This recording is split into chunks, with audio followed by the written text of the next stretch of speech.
राधे राधे। कैसे हैं आप सभी लोग।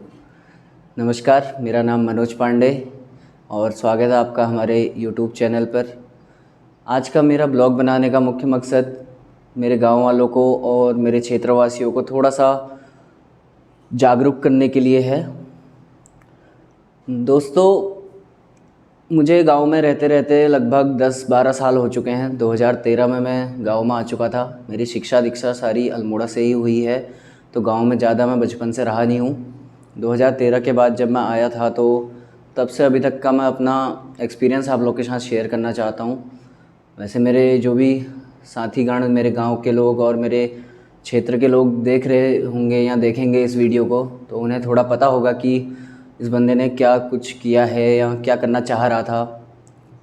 और जो नहीं जानते उनको मैं थोड़ा सा छोटे से शॉर्ट में थोड़ा बता दूं कि मैं कई सालों से समाज सेवा में रुचि रखता हूं और चाहता हूं कि थोड़ा सा हमारे प्रदेश की व्यवस्था में सुधार आए, सिस्टम थोड़ा चेंज हो, करप्शन थोड़ा ख़त्म ना भी हो तो कम हो, ख़त्म तो होने से रहा।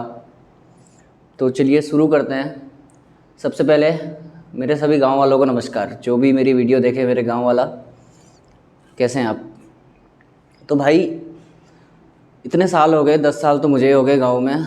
कुछ आया चेंज? दिख रहा है कुछ बदलाव गांव में?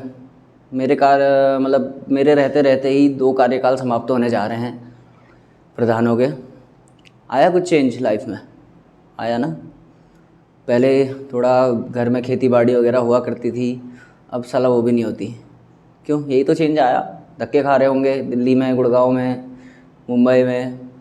हम भी सेम ही हैं। मैं भी अभी गुड़गांव में किसी होटल में काम कर रहा हूँ। हाँ सॉरी, ये ब्लॉग के बीच में एक थोड़ा सा मैं क्षमा चाहता हूँ। मैं अपने आदरणीय गुरुजी अल्मोड़ा जयश्री कॉलेज श्री भानु प्रकाश जोशी जी को तहे दिल से धन्यवाद देना चाहता हूँ। सर, आपकी बदौलत आज मैं इस मुकाम पे पहुँचा हूँ। Diploma in medical lab technology करने के बाद आज मैं होटलों में लोगों के जूठे बर्तन उठा रहा हूँ। बहुत बहुत धन्यवाद आपका। भगवान आपकी दिन दुगनी रात चौगुनी तरक्की करे। इसी तरह उत्तराखंड के युवाओं की ज़िंदगी आप रोशन करते रहें। चलिए, इस टॉपिक पे कभी फुर्सत से एक ब्लॉग में बात की जाएगी। अभी मेन मुद्दा जो है गाँव को लेके है, गाँव के विकास को। हाँ, तो आप लोग सोच रहे होंगे कि बार बार आते हैं, बोलते रहता है, कुछ काम धाम नहीं होगा इसका। ऐसा कुछ नहीं है। देखिए, हमारी भी एक मेंटालिटी होती है, एक सोच होती है। उस सोच पे हम लोग काम करना चाहते हैं, लेकिन कई असामाजिक तत्व हमें काम करने नहीं देते। जो लोग पहले से पहुंच चुके हैं, एक सही मुकाम पे भर चुके हैं जो अपनी जेबें, है ना, वो लोग चाहते नहीं है कि हम जैसे लोग आगे आएँ या कुछ कहें, कुछ करें। लेकिन ये यूट्यूब ऐसा प्लेटफॉर्म है जहाँ पर हम जनता से ताल्लुक़ रख सकते हैं। अपनी बातें कहीं पर भी रह के हम आप तक पहुँचा सकते हैं। तो क्षेत्रवासियों, मुद्दा यह है कि चुनाव आने वाले हैं फिर से। वो कहावत तो सुनी होगी आपने, गरीब की थाली में पुलाव आ गया है, लगता है शहर में चुनाव आ गया है। मैं भी फेसबुक में, इंस्टाग्राम में कई लोगों की पोस्ट देख रहा था कि आगामी 2024 में मैं प्रधान का उम्मीदवार लड़ने की सोच रहा हूँ, आप लोग का सहयोग चाहिए वगैरह वगैरह। भाई लोगों, बहुत बहुत स्वागत है आप लोग का राजनीतिक प्लेटफॉर्म पे, राजनीति की दुनिया में आप लोग का बहुत बहुत स्वागत है। लेकिन कुछ चेंज, कुछ बदलाव के मकसद से आए हैं या आप लोगों ने भी वही करना है जो चलते आ रहा है? हैं, गांव का इलेक्शन लड़ोगे, अपने 2-4 लाख रुपए खर्च करोगे, दारू पिलाओगे, चरस पिलाओगे लोगों को, है ना, प्रचार करोगे, दुष्प्रचार करोगे, उसके बाद जीतोगे, फिर वही तुमने करप्शनबाजी करनी है।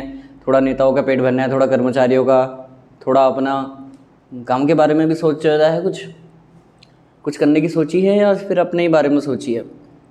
देखो, जो भी प्रधान का उम्मीदवार हो हमारे गांव से भी, थोड़ा सा एक निवेदन है आपका।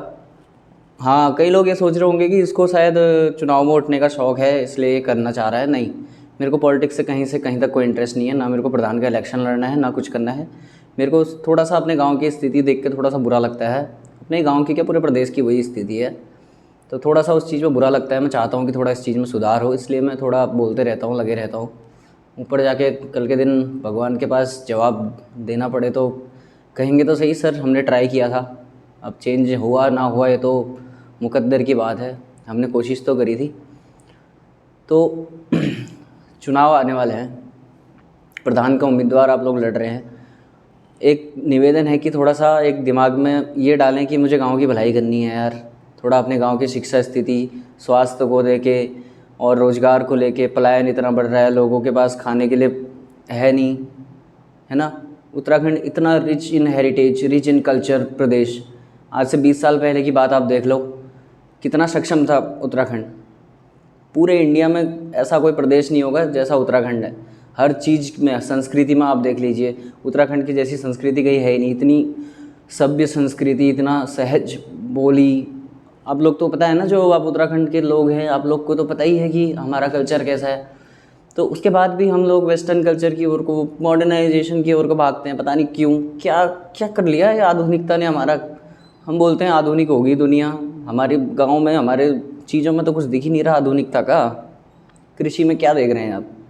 हमारे गांव में, मुझे जहाँ तक याद है, मैं छोटा हुआ करता था तो मैंने देखा था कि मेरे सामने ही कम से कम हेक्टेयर, कई हेक्टेयर ज़मीन बंजर पड़ी है आज के टाइम पे। मेरे घर के जस्ट बिल्कुल सामने बहुत ज़्यादा ज़मीन है, बहुत, पूरा गांव खा सकता है, तो बंजर पड़ी है। मैंने वो देखी थी, लोगों ने तो काम भी किया होगा, आप लोगों ने, गाँव वालों ने मेरे। मैंने तो सिर्फ देखा था कि उतना प्रोडक्शन हमारे वहाँ होता था। आज हमारा ज़माना मॉडर्न हो चुका है, नए नए इक्विपमेंट्स, नई नई तकनीक आ गई है। चाँद पे चंद्रयान 3 लॉन्च हो गया है, मंगल पे पहुंच गई है दुनिया, लेकिन हम लोग कहाँ हैं? यही होटलों में। यही है क्या ज़िंदगी हमारी? हमारे पूर्वजों ने ये तो नहीं सोचा होगा यार हमारे लिए कि ये सब करेंगे हमारे नाती पोते। सोच रहा नील, कभी नहीं सोच रहा नील ने। तो क्यों कर रहे हैं हम लोग ऐसा? और आखिर ऐसी मजबूरी है क्या? मैं बताता हूँ आपको। मजबूरी कुछ नहीं है, असल में क्या है कि राजनीति हमें तोड़ने का काम कर रही है। पूरा उत्तराखंड 2 गुटों में अभी विभाजित है, कांग्रेस और बीजेपी। तीसरी पार्टी का तो नामो निशान कहीं से कहीं तक है नहीं। तो क्या होता है, मैं कांग्रेस मैं बीजेपी, मैं कांग्रेस मैं बीजेपी, विचारधारा बदली, इंसान बदल गया, अलग हो गया। मैं हूँ, एक मेरा भाई है, अगर मैं बीजेपी को सपोर्ट करता हूँ, वो कांग्रेस को सपोर्ट करता हूँ, तो हम भाई रहे नहीं, हम लोग बिल्कुल अलग हो गए। हम लोग की विचारधारा अलग हो गई, रहन सहन सब कुछ अलग हो जाता है, चेंज हो जाता है, जबकि हम एक ही माँ के बेटे हैं। ऐसे ही हमारा पूरा प्रदेश एक है और हम बटे हुए हैं राजनीति के कारण। ये राजनीतिक दल के लोग अपनी तो जेबें भर लेते हैं अपना, है ना। भला होता है नहीं होता, आप लोग खुद ही सोचो ना। हमारे गांव से उठ के एक प्रधान का उम्मीदवार अभी उठेगा, हमारी जैसी स्थिति में 5 साल बाद उसकी स्थिति और हमारी स्थिति में धरती आसमान का अंतर होगा। अगले के पास गाड़ी होगी, बंगला होगा, अच्छा घर होगा, बैंक बैलेंस होगा, सब कुछ होगा, लेकिन हम लोग के पास क्या रहता है? कुछ भी नहीं है। और मेरे जैसे लोग तो बोलते ही रह जाते हैं बस। तो ये चीज़ें हैं, आप लोग इस चीज़ का ध्यान नहीं देते हैं। पता है आप लोग को, आप लोग का माइंड वॉश कर दिया जाता है, आप लोग को बोला जाता है कि ये है वो है। थोड़ा गर्मी हो रही है, क्षमा चाहता हूँ। हाँ, तो ऐसा है कि आप लोग को थोड़ा सा जागरूक होना पड़ेगा। आप लोग को इन चीज़ों की नॉलेज लेनी पड़ेगी कि एक ग्राम पंचायत क्या होती है, क्या किसी का काम होता है। एक प्रधान का ये मतलब नहीं होता कि यार वो हमारे लिए योजनाओं का आया पैसा उसको अपनी जेब में भरे, अपना गबन करे, कर्मचारियों को खिलाए, नेतागणों को खिलाए। उसका काम तो है कि वो गाँव का विकास करे, गाँव में अच्छी चीज़ें करे। ऐसा होता है नहीं। एक छोटी सा एक रास्ता भी बनता है ना, उसमें आप लोग को, जो भी मिस्त्री काम करते हैं, लेबर काम करते हैं, आप लोग को तो अच्छे से पता है कि किस ढंग का मटेरियल यूज़ होता है, क्या वो कितना टिकेगा, है ना। एक बरसात में सारा निकल जाता है। आपदा इतनी बड़ी समस्या है उत्तराखंड के लिए, वर्षों से चली आ रही है, उस पर कोई काम ही नहीं होता। उत्तराखंड सरकार तो सो रही है बिल्कुल। देखो, क्षमा चाहते हैं, मैं ज़्यादा बहुत बड़े बोल नहीं बोलना चाहता, लेकिन सर जो भी हमारे प्रदेश के शीर्ष में बैठे हैं, हमारे मुख्यमंत्री जी, या हमारे, वो दूर की बात है तो विधायक जी, हमारे प्रधान जी, छोड़ो, सबसे नीचे आ जाते हैं हम।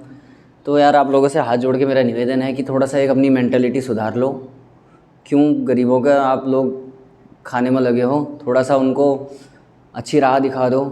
हमारे गांव में मैं ही देख रहा हूँ, मैंने तो टीचिंग भी करी है 3 साल, 2013, 14, 15। मेरे पढ़ाए हुए बच्चे, परसों एक लड़का आया मुझे मिला यहाँ पे गुड़गांव में। मैंने कहा क्या कर रहा है? स्टडी कर रहा है, कुछ कॉलेज कर रहा है? बोल रहा नहीं सर, तंदूर में काम कर रहा हूँ। क्या हुआ? हाथ यहाँ से जला हुआ पूरा, यहाँ पर डेंट, यहाँ डेंट। अच्छा खासा था पढ़ने में यार, उसकी गणित इतनी तेज़ थी ना, अगर वो उसको प्लेटफॉर्म मिला होता तो बहुत आगे जाता गणित में, मुझे पता है, मैंने पढ़ा रखा है। क्या करे, लेकिन अब उसकी ज़िंदगी तंदूर में, ये जवानी में एंट्री ली उसने, अब वो बुढ़ापे में ही बाहर आएगा, कुछ नहीं हो सकता। और उसी का क्या, उत्तराखंड के ज़्यादातर युवाओं का यही हाल है। क्यों मेरे होटल लाइन के भाइयों, सही बोल रहा हूँ गलत बोल रहा हूँ? आप लोग का भी यही सीन है ना, पढ़ाई लिखाई करी नहीं टाइम पे, माहौल ही नहीं था गाँव में, माहौल ही नहीं है गाँव का। जो आप लोग को एक सच्चाई बताता हूँ मैं, गाँव का जो हमारा, माफ़ी चाहूँगा पहले तो, लेकिन जो भी हमारे प्रधान लोग होते हैं, जो भी राजनीति से जुड़े होते हैं ना, वो कभी नहीं चाहते कि बंदे गाँव में रहे, कृषि उपजाऊ, मतलब उपजाऊ तो है ही, कृषि हो ये नहीं चाहते हैं, लोग पढ़े ये नहीं चाहते हैं, आपके बच्चे पढ़े हो, अगर आपके बच्चे पढ़ने लग जाएंगे तो उनका तो घर चला जाएगा, सिस्टम खराब हो जाएगा सिस्टम। बाबू तो थोड़ा सा अपने ऊपर विचार करो यार, ऐसे काम नहीं चलने वाला। उम्मीदवारों, थोड़ा सा ध्यान देना इस बात का यार। कब तक यार, कब तक ये सिस्टम चलाओगे? इतने साल हो गए आज़ादी को हमारे, फिर भी साला हम आज़ाद नहीं है ढंग से, फिर वही कुत्तापंदी में चल रहे हैं भयंकर। सालों से वही प्रथा चली आ रही है, वही चली आ रही है, वही चली आ रही है। संविधान कहते हैं लोग, संविधान के नाम पे इतनी बहस होती है, बाप रे। हो रहा संविधान के हिसाब से काम? कहीं नहीं होता। कर्मचारी